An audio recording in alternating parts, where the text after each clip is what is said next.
Hello, guys. My name is David Johnson, and the title of the novel that I'll be discussing with you all today is The Kite Runner by Khaled Hosseini.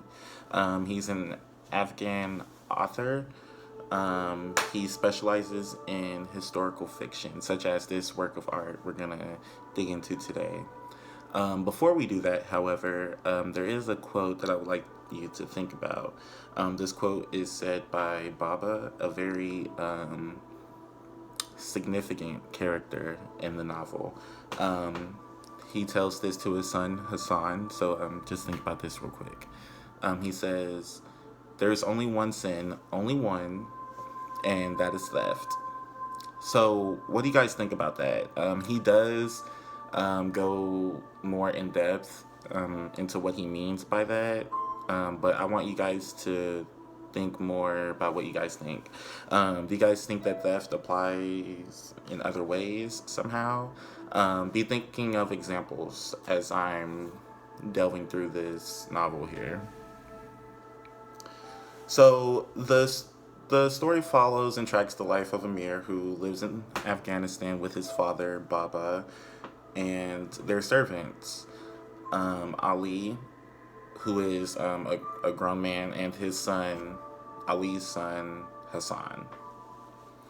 Amir has a very privileged upbringing. His father is rich by Afghan standards, and because of this, he's used to getting what he wants, materially speaking. The main thing that he wants, it's not the best clothes, it's not the shiniest shoes, it's actually his father's acceptance. He doesn't feel that he has like that deep emotional connection that he feels that most sons and fathers have. And that's something that's gonna be kind of eating him up through most of his childhood and adult life. We'll see that later on more in the novel. This gets so intense that, like, as Amir's a child, anybody that Baba treats with even the slightest bit of affection, Amir turns around and treats them with jealousy. Even Hassan, who is their servant, Hassan and Amir are childhood best friends, and so this sets up a conflict and multiple conflicts later on in the novel that we'll discuss later. Hassan is the servant of both Amir and Baba, and like I said, he's Amir's best friend. Hassan was born into this arrangement. The way that they do things in Afghanistan pre pre-war with America is very different from how they do things after the war and from American standards. So yes, we have servants here, and people are born into servitude. It's very different than what we're used to today.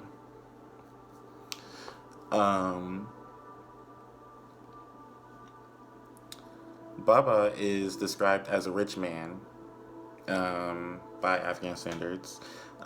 He's held in a very high regard and social status in Kabul, which is the city that they're in within Afghanistan. Kabul is a very big city, a very populous city. A lot of people live there. It's has a bustling nightlife. This is where you'll find the richest people living. The poor people live like on the outskirts of the city. His main concern and his main conflict throughout the novel is that Amir does not and will not have the courage to stand up for himself and do what's morally right.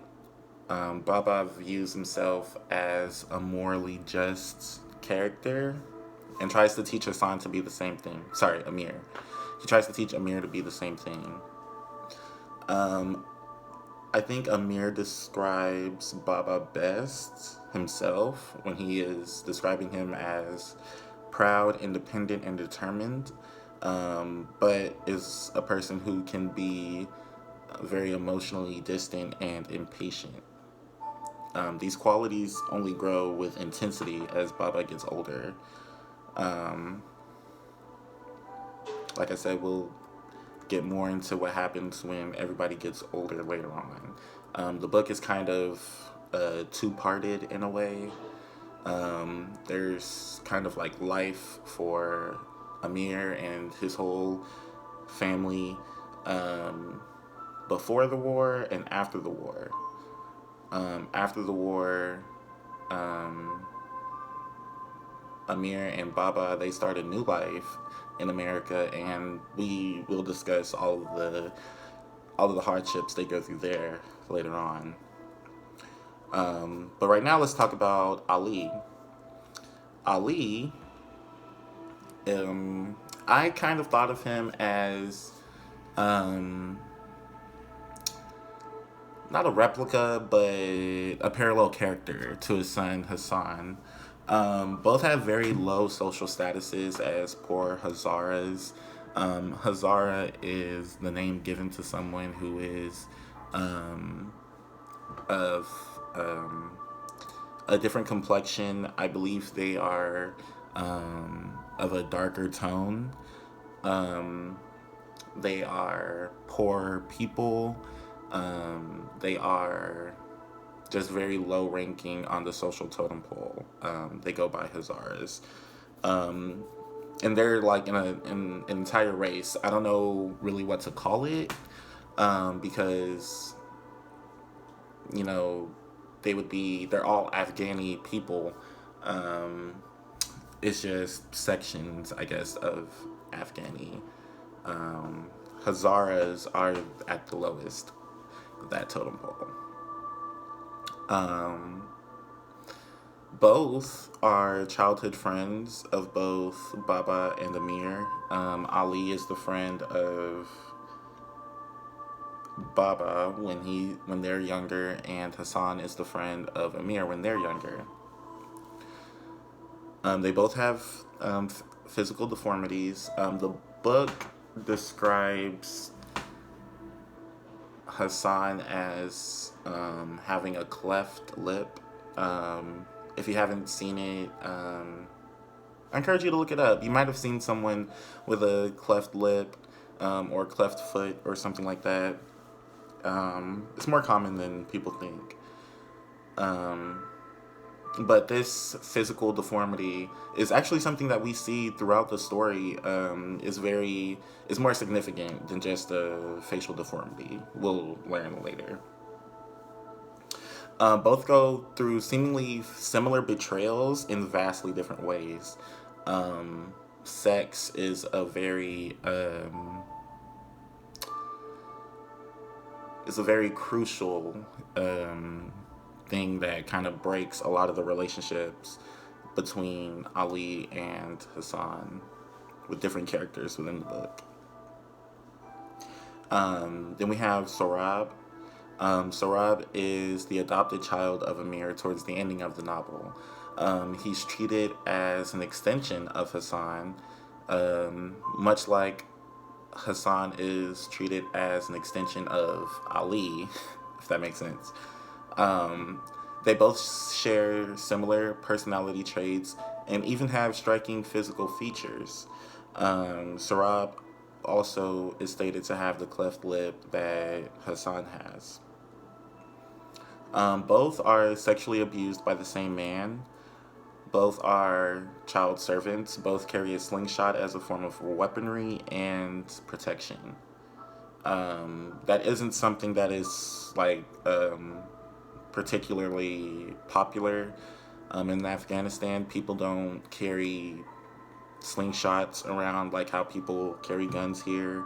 So it's very not alarming. It's very I guess you could say very thought-provoking when we realize that Sarab is also wielding a slingshot. Gets the brain thinking about the relationship between Sarab and Hassan because of all the similarities and parallels that they have. In fact, Hassan, who threatens to take out the eye of Asef, who is another character I'm about to discuss, who threatens to take out the IFSF, the man who raped him as a child, that caused a lot of the conflicts that we see throughout the novel.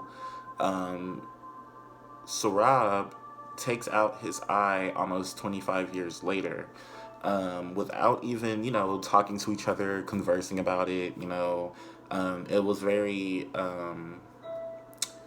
poetic, poetic justice, how that happened. Um, there are so many parallels between Sorab and Hassan that they almost can be treated as the same character. Almost like Hassan being reincarnated as Sorab. Most importantly, both set up major conflicts for the protagonist, Amir. Asif. Now, Asif is a whole basket case. He's treated as the representation of all that is evil in the novel. Asif is introduced as a child bully of Amir and Hassan. He's proudly racist toward Hazaras and is very violent. He draws a lot of social power from his social and economic status, much like Amir does. Only Asif does this on purpose. Asif knows that he has social power and that he can get things because of that. Amir is a lot nicer, much less malicious, and a lot less self-aware than Asif is. Asif does this on purpose and with malicious intent. He is truly regarded as evil by readers when he reveals that his hero is none other than Adolf Hitler. There are similarities between the two characters. Both hurt Hassan in a very traumatic way. Which set up major events later in the novel. Asif, who is the main antagonist, is also Amir's greatest character foil. The relationship between Amir and Asif, even though the two hate each other so much, there are a lot of similarities between the two. Amir kind of needs Amir needs Asif in a lot of ways, and it's not really revealed how until 25 years later, during the whole fight with Sorab and not Sorab, Asif and Amir.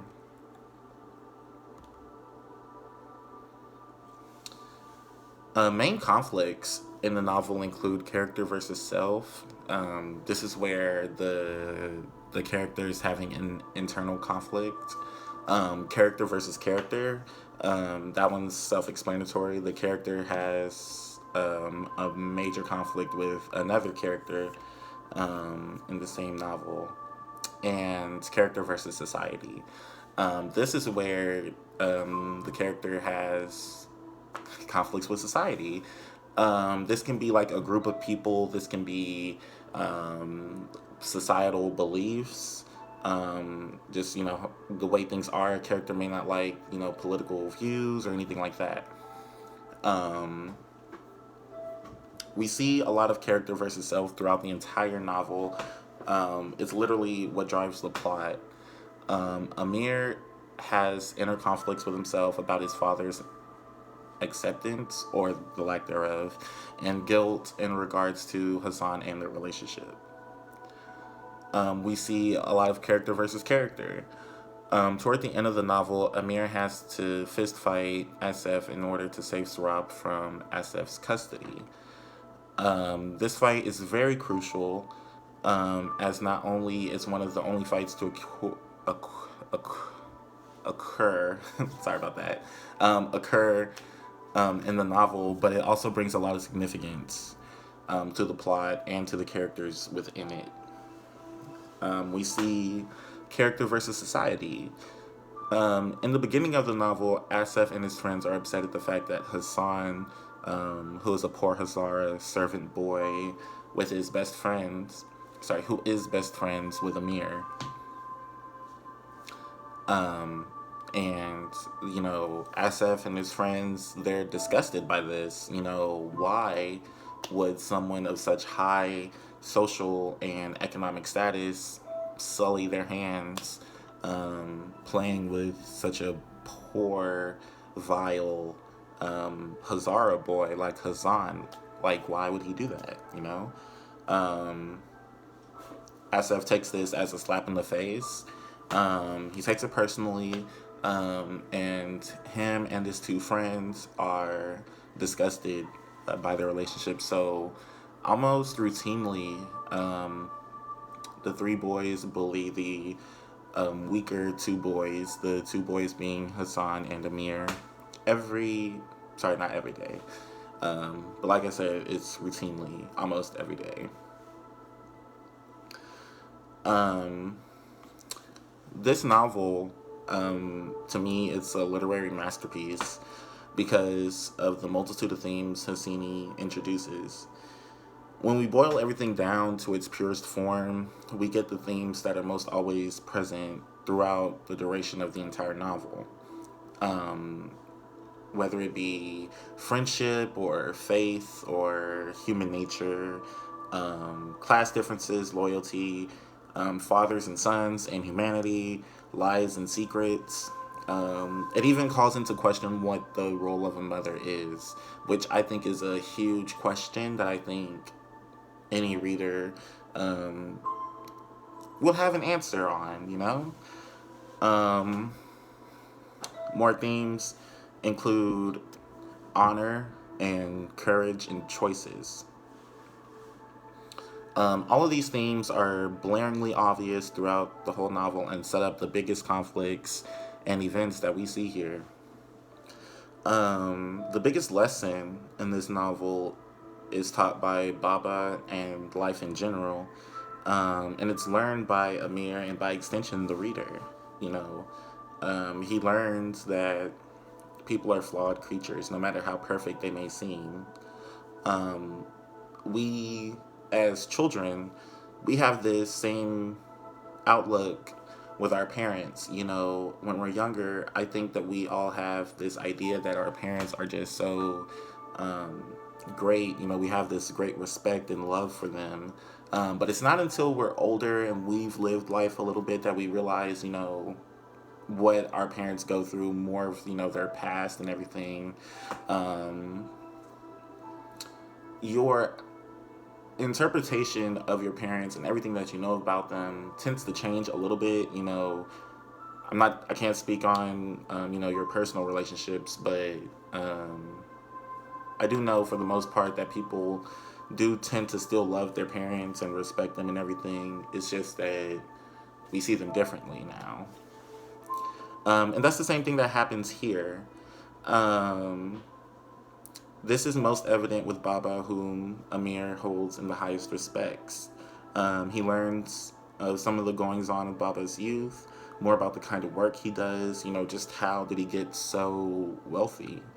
One of Amir's mentors eventually tells Amir all of this. He's able to tie things together from his own past, things that Baba has told him. He's able to put two and two together with a lot of the things that Baba has done in the past, how he's treated Amir. It all makes sense eventually when Amir's an adult. Through learning these things as he got older, Amir finds it easier to accept himself, even if his father doesn't or never does. I personally love books I can relate to.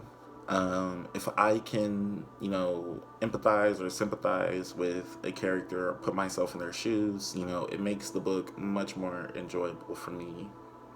My hometown is in Austin, Texas. A little far, not as far as the distance between, Afghanistan and America. I want to say they ended up moving to like Seattle or something. It was a very ironically, caucus place given the rich traditions and the rich Afghan standards that Baba and Amir had already. Um, but I digress from that. My hometown is Austin, Texas, and my mom's side of the family was very popular there. Um, so before I was even born, I had a high social status, um, and throughout childhood, much like Amir. Then I would move to Dallas, where I attended high school. Dallas is where my father's side of the family lived, and um, they were very popular. The Williamses. Um, um, and so, because of that, my social status there was pretty high.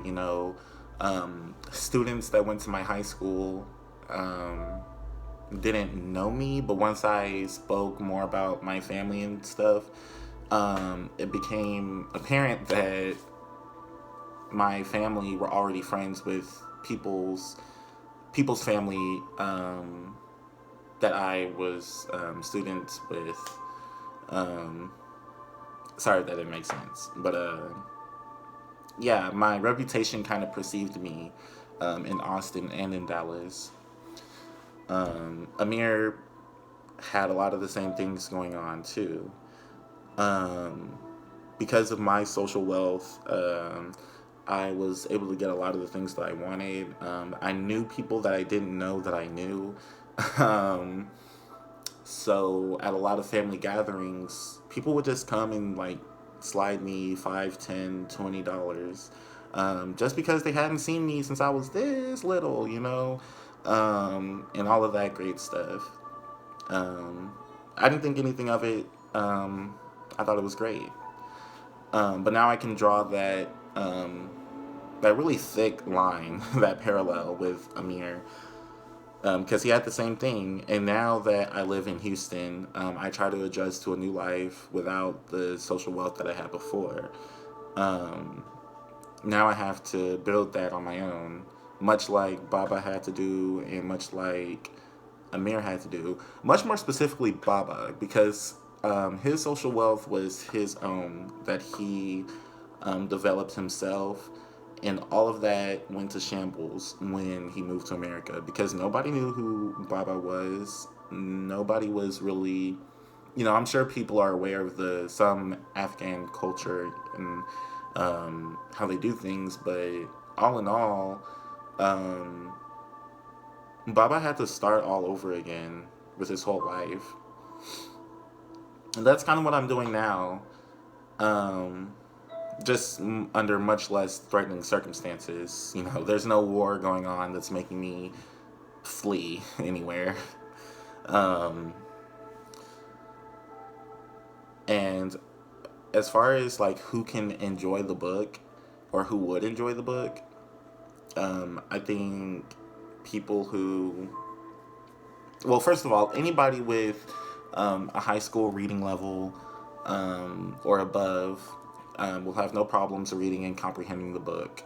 I'm not the best reader, um, but I had no problems understanding the book and everything that it was saying in there. I had no problem comprehending a lot of the ideas and the themes that were displayed in the novel. But I think more specifically, I think people, high school students specifically, who are dealing with his or her own consciousness, or, they might be feeling some measure of guilt or another kind of emotional turmoil, I think will greatly be able to sympathize with the characters in the book.